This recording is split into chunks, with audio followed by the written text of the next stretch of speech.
Good evening, everyone.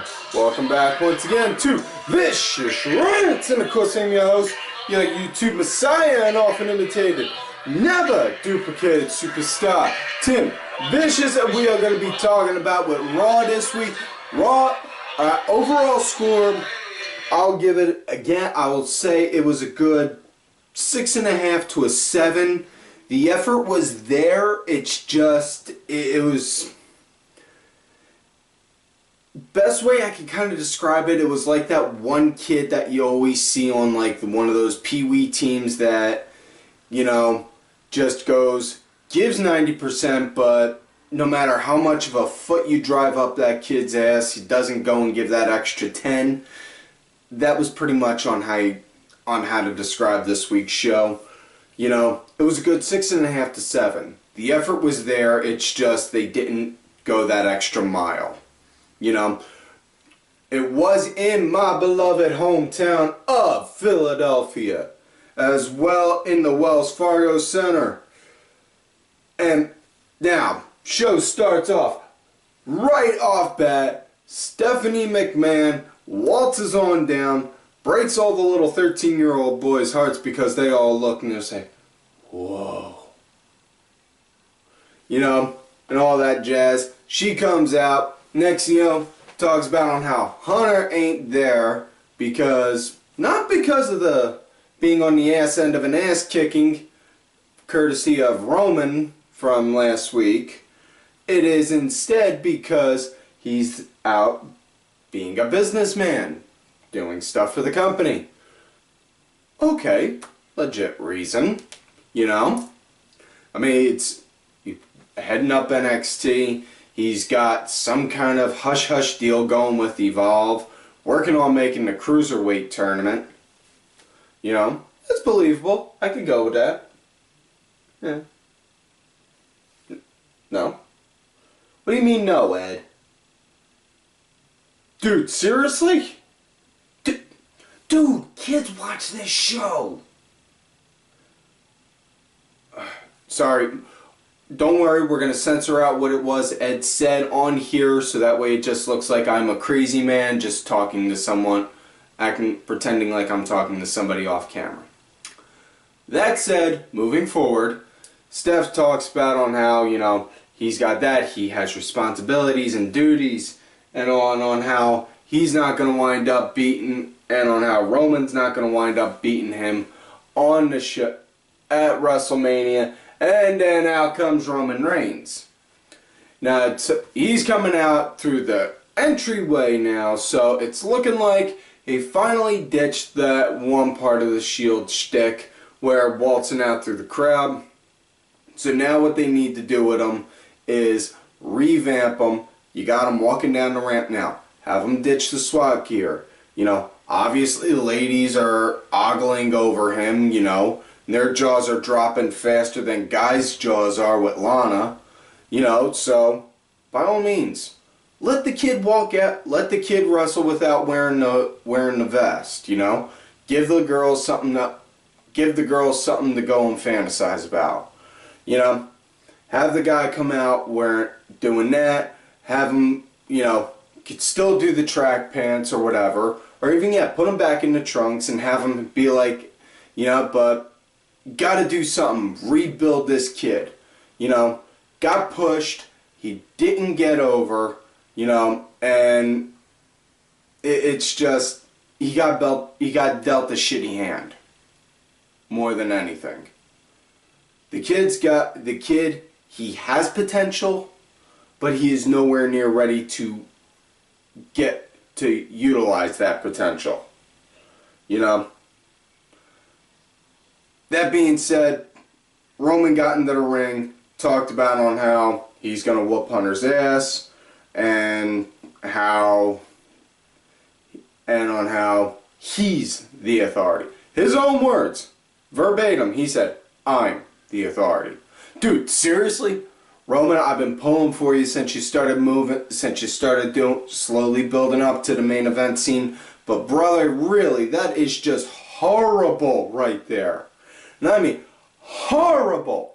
Who in God's good name would convince you to do that.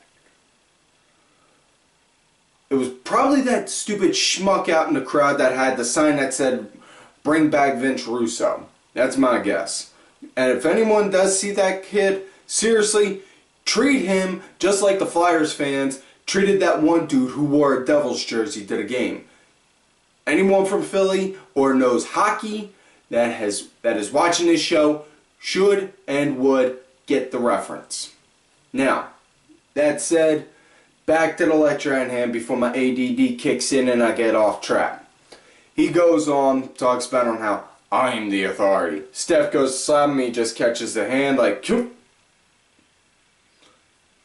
And, next thing you know, he does, and then just goes, boom, punches her so hard, her heart explodes out of her chest and lands like 40 feet into the crowd. Some kid winds up catching that still beating heart in her hand, starts freaking out, and then the show goes off air. And wait, no, I'm confusing fantasy with reality again. Yeah. He just caught it and then just walked off. That was it. I think my version would have been cooler.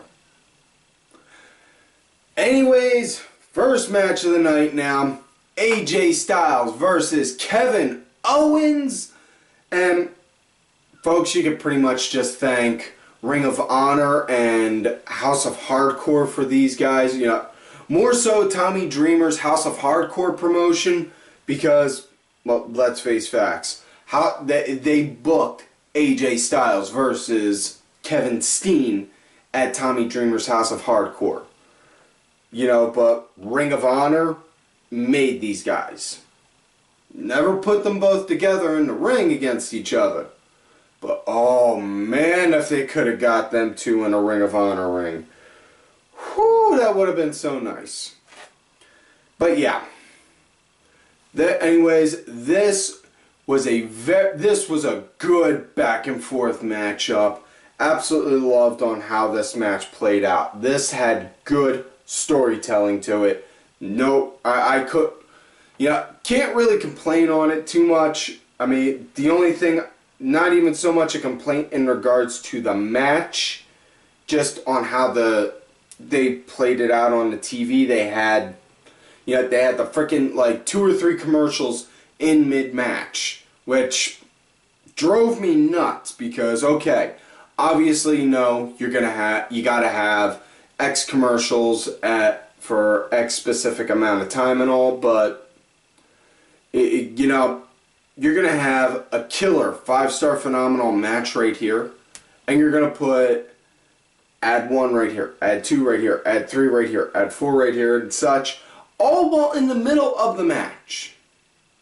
Can anyone explain to me the sense in that? Because, can't really remember any time when WWE did that during the 90s when the Attitude Era was going in, that all those Smarky McSmarkertons still go and say, oh, we should bring back the Attitude Era. No, dude, you guys shouldn't, because 1, it's done and over with. 2, y'all would wind up bitching and whining the second you'd wind up getting blood on TV or you saw something that was that crossed the line like it did then. Now, I do remember though, growing up, flipping back and forth between WCW and WWE. See, WCW would do that, but they would only do that with the cruiserweights. They would only do that with the cruiserweight matches. Anything else that was on mid-card, they would do it with, they never did it with the other mid-card matches. No matter what. Whether it was a guy with, whether it was like a mid-card match of Scott Hall versus whoever, or if it was a mid-card match of Big Boss Man, of Ray Traylor versus Kurt Hennig. But they never did it with that. Now, if it was, they never did, point being, they did the commercial breaks mid-match, but they would only do it with the cruiserweights. That was, and, the second they would go, flip. Yeah. Bad idea to put commercials in mid-match is what I'm getting at. I'm rambling on. I'm trying not to do that for y'all folks. Sorry for you putting up with my idiocracy right there. So back to the AJ Styles Kevin Owens match. Like I said, this was a very good back and forth match. You know, Styles that one part, some people took to the Twitter and wound up trying to go and say that Styles wound up botch him when he went to go and do a top rope Frankensteiner on Owens. However, you notice Owens' hands were specifically on the ropes when Styles went, so instead he just held on and had Styles go down and boom, hit himself. So yeah, that's what it was. He held on to the ropes. Now the match wound up coming to an end when Styles wound up getting distracted by Jericho coming down with the mic. AJ Styles. AJ Styles. Styles tried to go for the calf killer. Jericho got up on the apron. Styles let go, went to go and try to take a swing at him, and then Owens did a quick roll up, got the 1, 2, 3.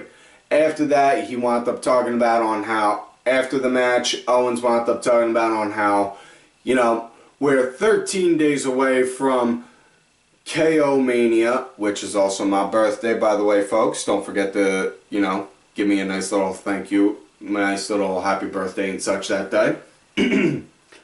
Saying he ain't got an opponent yet for his Intercontinental title. And then Ziggler comes out saying he deserves a shot. Then Miz comes out saying he deserves a shot. And then Sami Zayn comes out saying he deserves a shot. In which case, Zayn definitely more so than any of them. And somewhere out there, Jim Cornette is freaking livid, pissed off, and screaming his head off at the fact that Kevin Owens and that freaking Kevin Steen and El Generico are going to be in a match at WrestleMania. So, but yeah, I'm getting off track here. I'm moving ahead when I shouldn't be. Now, Zayn comes out, talks about on how he deserves it, on how he's been waiting for a long time to get his hands on Owens for this match. Owens rolls out the ring, says, while you three are arguing, tell you what, I'm going to go talk to the Authority, set something up, get a triple threat match for a #1 contender for my Intercontinental title. Sound fair, guys? Good. And then they left it at that. So, next matchup, Big E from New Day versus Rusev. This was actually very much a big rarity. This was, the New Day actually did a big miss with their, with their opening promo on the League of Nations. They just had flashcards saying, "You are trash. You are trash. You are trash. You are trash. You are trash. You are trash. You are trash." Blah, blah, blah, blah, blah. Yeah, that was it. And yeah, they ripped on them, but it was all just the standard stuff, But the way they were doing it, Kofi was ripping on them. The way Kofi was doing it, man, I swear, he was reading what a lot of these kids put out there on the Twitter and all, because he was saying, Rusev, glad you finally got some shoes on your feet, because ain't nobody want to be around near them nasty, stinky, calloused up feet. And then Del Rio, man, what happened to you? You used to come out here, limos, nice clothes. You used to even have your own ring announcer, and now look at you. You're hanging out with the League of Nations? And Barrett, you say you're a king. You got no crown. You got no scepter. You got no robe. Basically mocking him, saying he's like King Nothing. And then they wound up ripping on Sheamus, which was hilarious. And Sheamus said, "Dude, you are so bad, your parents had to put shame in your name." In which case, old Cracker, if you're watching this, you got a new joke right there for Shame Ash right there. Just going straight up mention on how he's got shame in his name. Moving forward. Now with the match at hand, actually the match started out with all of them all going and brawling on each other. You know, it was a 4-on-3 fight right off bat until Big E and Rusev got into the ring, and then they started picking up. Excuse me. They started picking up from there. I'll say straight out, this was actually a pretty okay match. I dug it, you know. Not normally a fan of having two big guys fighting, but yet this was actually fairly decent, you know, especially since both knowing how to work the ring, you know, not just be two big giant guys like, but you know, it was actually, you know, they actually can wrestle, which is what was good, you know. But yeah, yeah, it was fairly decent, you know. Most of the fighting some of the fighting wound up picking up with the guys outside of the ring, you know, like Kofi and Woods were going after Sheamus, Del Rio, and Barrett, and you know they got knocked out for a good bit of the match too.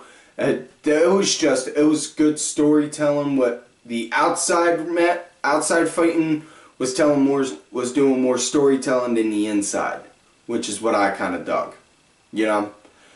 Anyways, match wound up coming to an end when Kofi got up on the apron, got up on the apron, and boom, kick right to the back of Rusev's head, and then next thing you know, Big E just grabs him, and then wham, hits him with the big end and gets the 1, 2, 3. That is it. Now for the next match, it is WrestleMania Rewind match. It is Chris Jericho versus Fandango Hopper, Van Strudelbaker, oh my god, I can't believe Johnny Curtis is still employed. Okay, I think that's the best one. You know, yeah. Van Wango Shamalama Ding Dong versus Jericho. You know, it's now as far as what this match goes, you know, it was a relatively short match. You know, I mean, it's not much really to go on with that. It was more so just like to help build up with Styles and Jericho, because partway through the match, Styles came out, you know, just like Jericho did.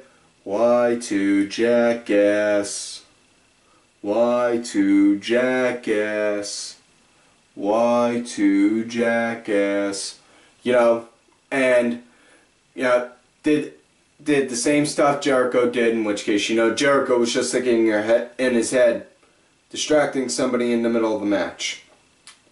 I invented that. But, you know, he came down, did that, Fandango wound up trying to get a roll up on him, countered. Jericho, he wound up hitting a code breaker on him, got the win. You know, and then at the end, Styles wound up throwing out the challenge to Jericho for them to have a match at Mania, which case, honestly, I'd have no problem with that. You know, best way on how, you know, I could see that going, and then Jericho, you know, have them two going, have the win go either way, and then at the end, Jericho just goes snap and just start beating the ungodly crap out of Styles, and then next thing you know, boom, Balor's music comes down, Balor's music plays, he walks halfway down, and then just turns around, looks at the back, and then who would come out but none other than Gallows and Guns, and have Doc Gallows and Carl Anderson come on out. That would freaking work. That could freaking work. Tell me I'm wrong on that one, folks. Moving on, next matchup we got, it is the triple threat that Kevin Owens did request and did mention and did get to have. He came down to the ring, he's like, Lillian, you go ahead, take a break. I got this. Oh, no, don't worry, I got this. Yeah. And he announced his opponents. First opponent, none other than a man who is very much so renowned and talented. None other than Stardust. Next matchup, next opponent, it was a man who is known for wrestling all throughout the world under a masked, alias. Give it up for Cara. And then after that it was Zack Ryder. So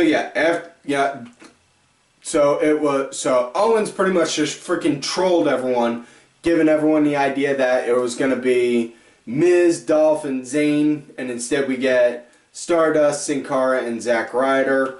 And the match that those three were having, it was fairly okay. I was more so interested on the fact that Owens was on commentary, and excuse me. He was on commentary. He was doing good on there with that, just straight up saying, look, I feel these guys deserve a title shot more so than Miz, Ziggler, or Sami Zayn. Well, why do they? Because they're not Miz, Ziggler, or Zayn. Which, okay, if you're the champ, by all means, hey, that's your reason, go with it. And Ziggler, Miz, and Zayn, they all come down, they start getting into Owens shit on it. And then next thing you know, Ryder, he comes out, it's like, you guys serious? What are you guys doing out here? What's going on? And then Owens just, wham, decks Ryder, and then they all just start brawling each other. Match gets thrown out, and it ends in a no contest. And now winds up getting made into a ladder match with a 7-man ladder match now for Owens' Intercontinental title. So, unfortunately, we're not getting the Kevin Owens versus Sami Zayn match at WrestleMania, one-on-one match at WrestleMania. However, thanks to the old fantasy booking idea, picture this for a moment, folks. Sami Zayn wins. Owens initiates his rematch clause at Extreme Rules, wants a no-holds-barred match with Zayn for the rematch at Extreme Rules. There you go. So, next matchup we got after this, we got ladies action going on right now. We got Natalya versus Charlotte, with Sasha sitting on one side of the commentary table and Becky sitting on the other. And this was good because both girls were playing off strong that they don't want to be near each other. They're just looking to go rip heads off, drink the blood, and then go walk on home with the women's title. Point blank. Now, as far as what Natty versus Charlotte goes, this was a good solid match, They both got really great chemistry. Aside from the match that they put on at Roadblock, when you're done watching this show, you go on the network, look up Natty versus Charlotte from NXT, from a year or so back, and boom, there you go. It's phenomenal. It was a good match. This was a good match as well, good back and forth, nice, good, fluid movement, but in the end, Charlotte, she wound up winning. She hit the natural selection. It's good to see that since she's being the heel, she's going back to using some of her heel moves instead of just using the one submission move. After that, she got out and just like, woo! So next matchup after that, we got Bubba Ray Dudley versus our Truth, and yeah, this happened.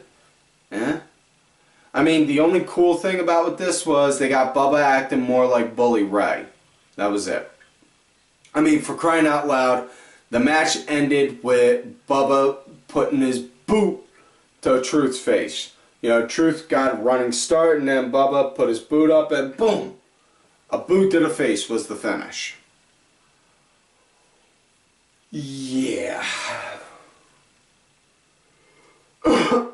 Excuse me. Which leads us to our main event. Dean Ambrose versus Braun Strowman.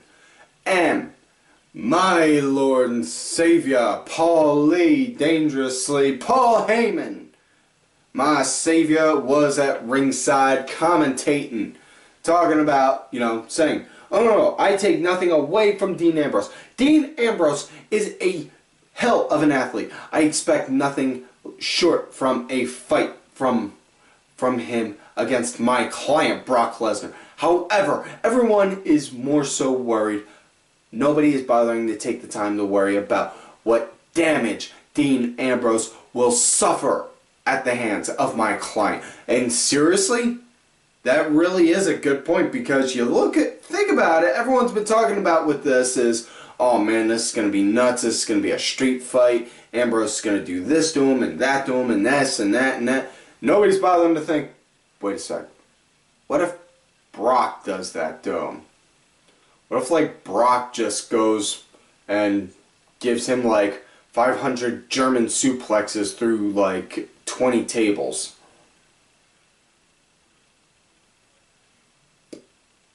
Yeah.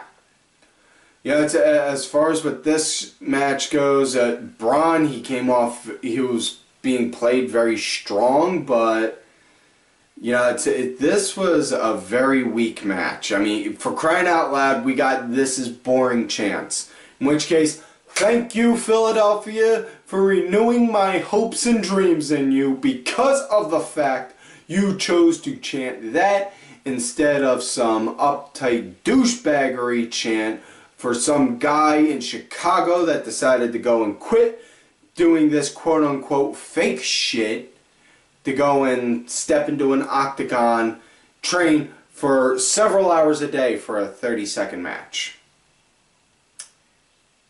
Yeah. Anyways, match wound up coming to an end here. Technically it was a DQ because Ambrose, while Ambrose had the small little moment of momentum on his side, he got a chair and wham! Cracked it on Strowman. And the ref threw it out. They said it was an obvious DQ, but there was never an official announcement. But yeah, that was it. So yeah. Like I said, the effort was there. It's just they didn't go that distance. But yeah, that's it for this week's show, folks. So, like all normal, do not forget to like the video, subscribe to the channel, go back, watch the other episodes. Make sure y'all look for me on Twitter at TimVicious. Make sure you also check out my backup account, Tim_Vicious. I'm also out there on that Facebook gimmick, Tim Ash. And folks, do not forget to follow all of these cool-ass cats right here on Twitter. Vicky Earls, I am Danny Sunday, Axel Mulligan, Sunday Segway, Simply Sabrina, WWE Grandpa, Aaron_Deborah, my executive producer, Mr. Oliver Ben, who did provide the music for this week's show. Make sure y'all check him out. His music is out there on iTunes, Spotify, Xbox, Google Play, Rhapsody, all that. Details on locations are in the description box below, as well as my client, who, as I've said before, is the true RAW General Manager. And folks, like I always tell you, you love me great, you hate me. Fuck you.